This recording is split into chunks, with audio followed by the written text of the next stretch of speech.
A friend of mine was telling me a story, a pastor friend of mine was telling me a story of a lady named Tanya. That's all he told me. He said he grew up, he remembered Tanya.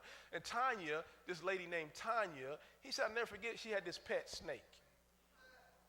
And he said the snake was a baby when she got the snake, and she kept the snake for years, and it was a pet snake, and the snake grew. And he said the snake grew to like over 6 feet long. And she loved the snake. And she loved the snake so much that she would sleep in the bed at night with the snake. And he said every night the snake would just coil up, would just wrap up at the end of her bed, just coiled up at the end of her bed every night. And she would sleep every night with the snake. And he said this went on for a long time.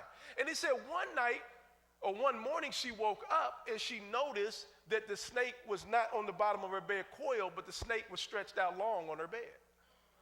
And so she thought that's strange. Maybe my snake's not feeling well. And so she didn't pay that much mind to it. She went to bed the next night. And then the next night, the snake was coiled up at the bottom of the bed. And then, she woke up in the middle of the night because she felt something. And the snake had gotten long again. But this time the snake was kind of next to her body, stretched out long. And she thought, you know what?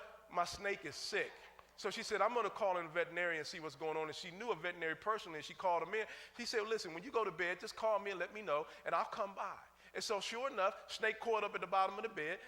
She calls the veterinarian. He comes over. When he comes over, he watches the snake just uncoil himself slowly and lines himself up. She said, is he sick, doc? He said, no, that snake's not sick. He said, you need to get rid of that snake. She said, why? He said, your snake is sizing you up to see if he can eat you.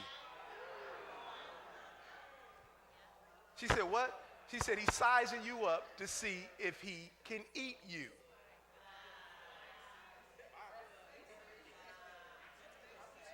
The Bible says Satan is like a serpent, but they call him a lion who walks around seeking whom he may devour. All he's doing is sending people to size you up to see if he can eat you.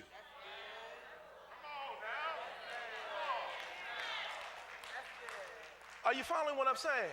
And so sometimes you'll share your visions, you'll share your dreams with people who, because they're close to you and they've lined themselves up to you, they're stretched out next to you, and you think, oh, you're on my team, you're on my side just because you're close, but you have to know the difference between people who want to get close. Oh, y'all don't want me.